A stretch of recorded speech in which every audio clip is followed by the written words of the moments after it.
So, should we start the interview now? Yeah, I thought we started. Yeah, so did I. It's a recording studio. We're always in record. record. Yeah, of course. So, going back to the beginning then. Oh. Introduction. Yeah. Oh, sorry. This is the recordproduction.com interview. And we're very lucky today because we've got the living legend that is Chris Kimsey with us. And we're in his room even, in Sphere Studios, with his Sony digital desk, which we ought to talk about that a bit. Chris, how did you get into the biz? You had a job at Olympic, didn't you? Yes, I had a job at What Olympic. made you want to get a job at Olympic? Why did you do that? I had a girlfriend that lived around the corner, and it was very convenient. No, I did have a girlfriend that lived around the corner, and I used to live. Where was I living? I was living in Cheam, I think, and she was in Barnes. So I was very much interested in sound and music, in so much as at school I would do the sound and music for school plays. Right. I wasn't into Hendrix per se or bands. I was just more into film music actually. All right.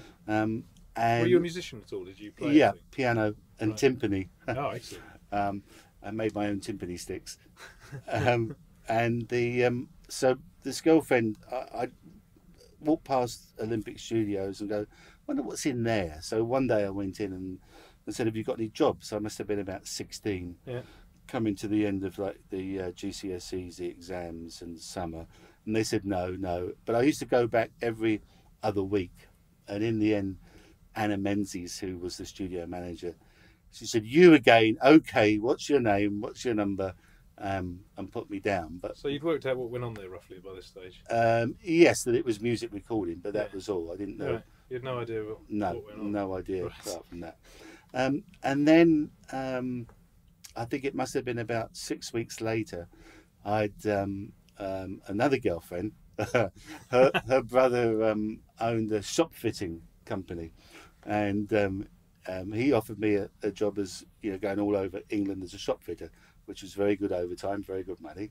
So I thought, oh great, okay, I'm maybe nearly 17 now, and I've got have a proper job, shop fitter.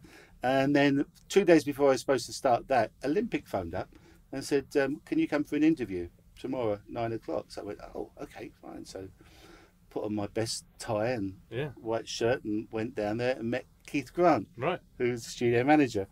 And Keith showed me around, and I was absolutely amazed because there was a 4-track recorder, and they were just unwrapping an 8-track one, I think, at the time.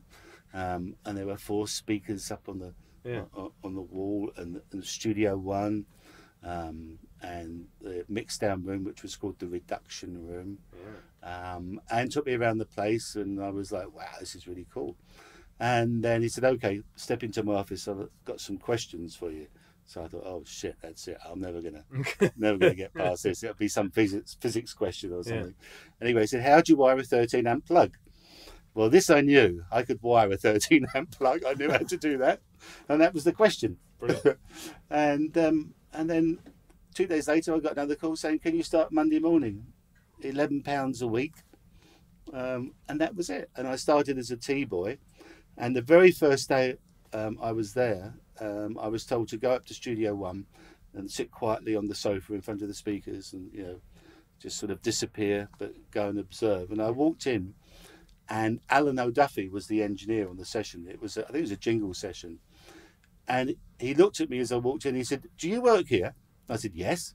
He said, great. Can you take over? Because the assistant's gone sick. He's not feeling very well and he's run off. So I said, okay.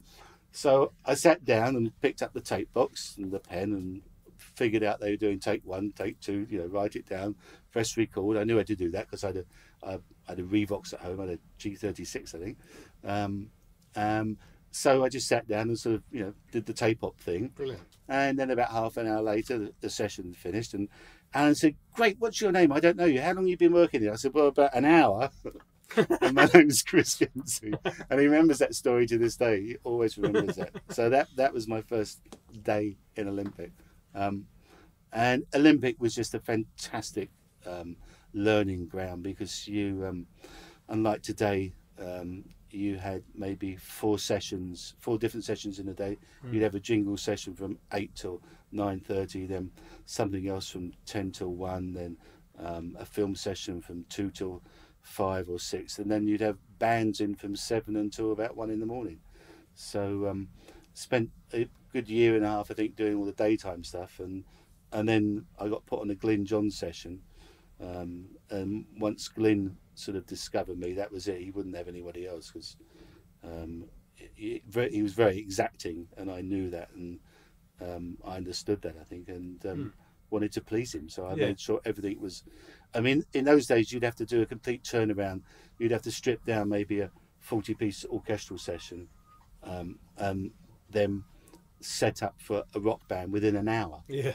And I mean, really strip everything down. Amazing. You'd have to put all the gobos up, get the drum riser out, have it all set so the roadie could just come in and plonk the gear down. All mics plugged in the right channels where Glyn or whoever the engineer was wanted them, all tested. Yeah. So the engineer just came in and pushed up the faders, and that was it. Try doing that in the studio now in an hour. Yeah. You'd be very hard presumably a pressed. few less mics being used on the drum kit. Yes, Than that's we very generally true. get these days. Yeah. But that is a good thing about Sphere, that they're doing a huge amount of orchestral sessions and live, rhythm section things. So the engineers are getting that knowledge, which is really important, rather than having no knowledge of microphones and placement. So that's how I got started. What was your big break then? Apart from your big dramatic tape-op break, Well, what happened next? the big break really for engineering was I was an assistant on a Johnny Halliday album. The producer was Lee Halliday. The engineer was Vic Smith, who went on to be Vic Smith Heaven. He was a house engineer at Olympic. The Halliday sessions were really interesting because enormous budget, so they would kind of hire the hip musicians at the time. So they'd have like Peter Frampton, Ringo Starr played on some tracks, Jim Price, trombone player with the Stones, Gary Wright from Spooky Tooth on keyboards, Klaus Vormann on bass,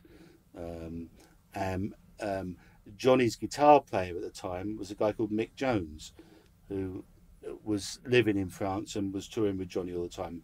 Well, Mick obviously went on afterwards to form Foreigner. That was Mick. So the musicians on the session were really top notch. But for some reason, Vic didn't enjoy these sessions. I don't know why. I've never asked him, but he didn't enjoy the French side of it, maybe. Right. And I think I'd been on maybe 2 or 3 days, and then Vic called in sick one morning. They were deliberating who should engineer the session, and Lee looked at me and said, "Can you do it?" And I said, "Yeah, sure." And that was it. After that, I think I've made about 6 or 7 albums with Johnny. Yeah. And we're really good through different stages in my career, different periods. But he is a star. Yeah. He's unbelievable. I mean, really unbelievable. He's such a professional, and it's always a joy to work with him. So, yeah. So that was my big break, and through that, working with Frampton and Gary Wright, then I sort of got reciprocal work to work with Peter on his solo albums, and to work with Gary on some Spooky Tooth stuff. So really, that was the big break through Johnny. So what was the point at which you officially left the books of Olympic? Did they say we're not going to play you anymore? No. I think what happened was after I remained a tape op for what I thought was a long time. It may have been like 2.5 years, maybe 3 years. But Keith said the longer you can do that, the more knowledge you'll have, which was very wise. And then it got to a point where I was working consistently as an engineer for Olympic on kind of the projects that people were coming to me for, like Peter and 10 Years After. And at that point, I thought, well, I'll go it alone. It was the same time, I think, there was another engineer called Keith Harbord, who was one of my best friends at Olympic, and Keith was doing exceptionally well. He was working with Led Zeppelin. He'd worked with the Stones before I worked with the Stones as an engineer. And so I think after a couple of years of engineering for Olympic, I decided to bite the bullet and just go freelance. Right. And that was it, really. Yeah. Were you at Olympic when Jerry Boyes was there? Because Jerry had just left. Right. I think I met him for 2 or 3 days. Yeah. But then I did see him at Sound Techniques. Right. I remember meeting him down there. Yeah. And I think he was he at the last Olympic reunion? I can't remember. They're always good fun. Yeah, Keith would turn up in his pyjamas normally. Keith Grant. What's he been up to since the demise of his tenure there? Well, I still see his name on orchestra on films. Yeah. And he's got a studio. I know he's got a studio at home. He lives. Where does he live? He lives near. He lives on the river somewhere, Right. not Maidenhead, somewhere. But I know he's got a studio there, and I think he's also got something in a church. He's always doing bits and pieces. Yeah. My first ever interview was at Olympic, when I wrote to all the studios, and he showed me around. It was Right. 1984. Okay. So I had the tour a lot, just like you did. Yeah. Sort of the control room looking down. But the thing with Keith is he wasn't really. I mean, what he told me, he was looking at the person rather than absolutely, the knowledge of physics or anything. I was really unlucky because I wrote, and he said, "I've just got your letter." He rang me up like the day it arrived. And he said, "I just got your letter. We just took somebody on yesterday, but come and have a look round anyway." Yeah. Because he obviously liked my letter. Yeah. And I obviously ended up at Livingston under Jerry's auspices. So well, that's a great studio. That was good. Yeah.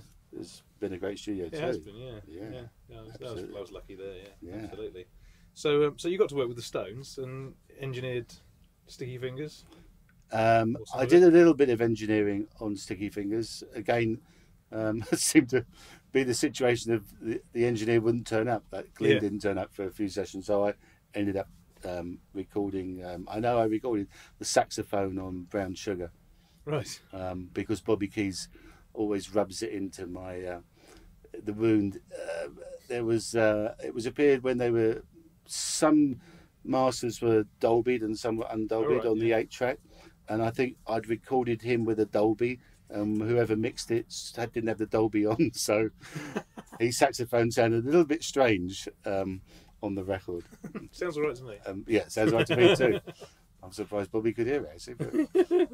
But, yeah, so I did quite a few vocals on Sticky Fingers, and that's how my first introduction to the Stones really. So was that a bit of a buzz working with the Stones? No, yeah, kind of. But I was never ever. I think. Weren't a fan?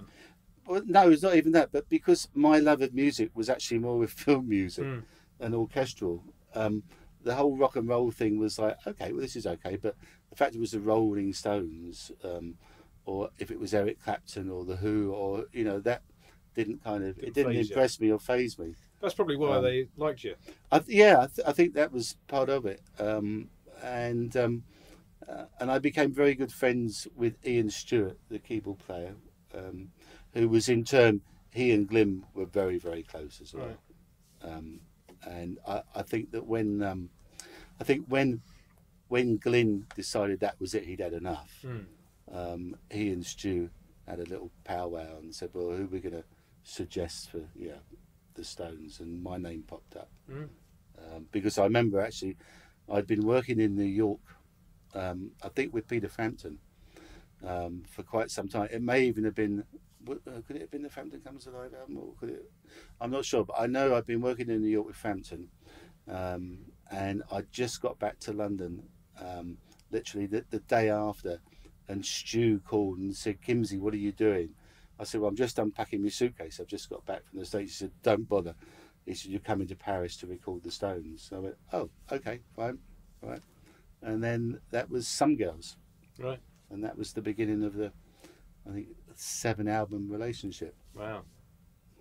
So I remember hearing lots of Stones stories, of course, during my tape hopping upbringing. And legendarily, Charlie Watts won't let you EQ his drums because you won't hit them while you're not running the tape. Or is this true that he won't?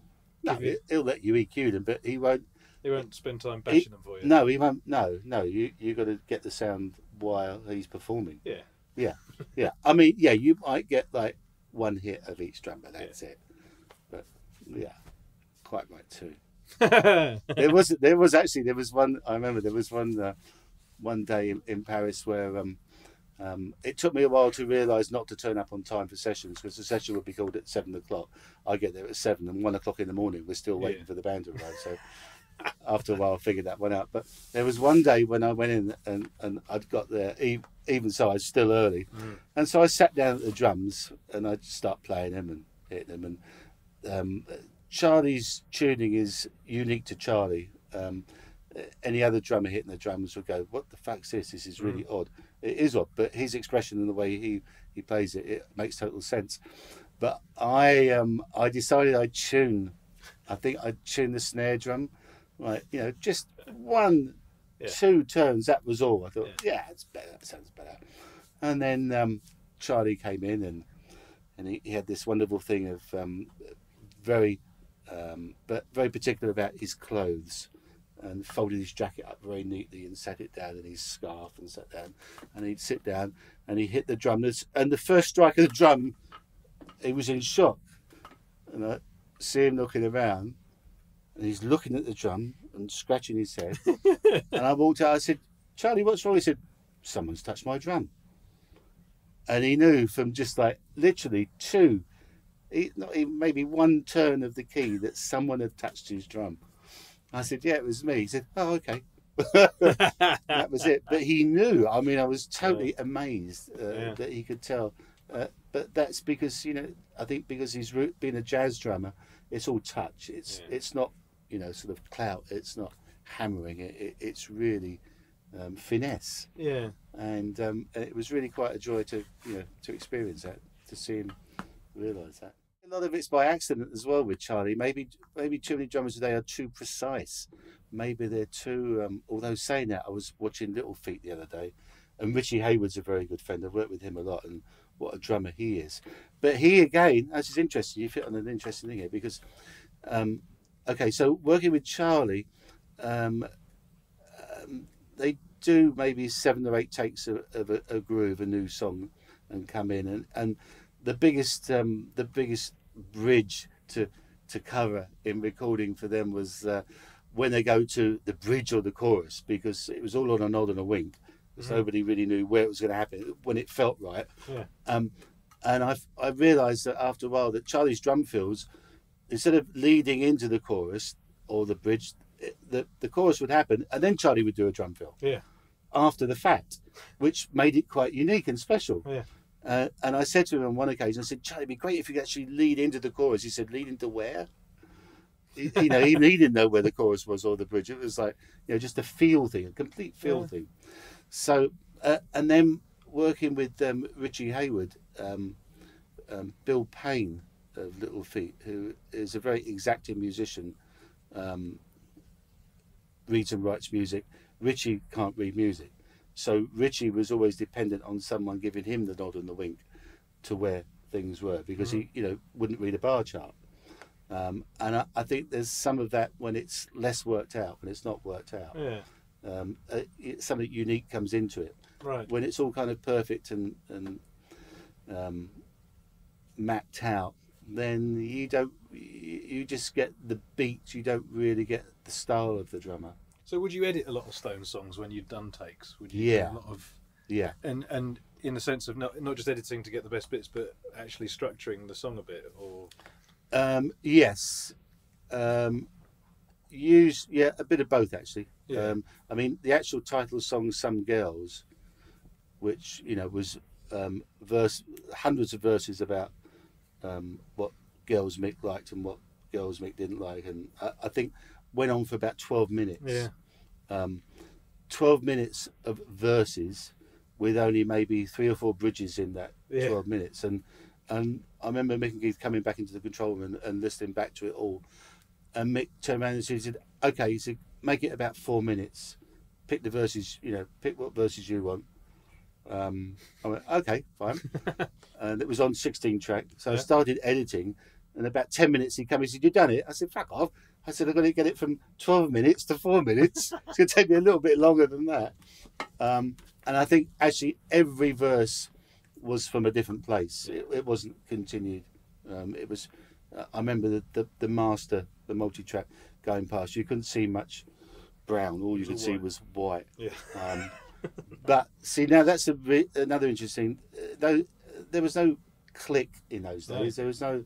It was down to the drummer's timekeeping. And I'm always amazed when It's always nice to tell drummers and bands today that you don't really have to have a click, because if you're any good as a rhythm section, you should be able to chop between takes quite easily. You know,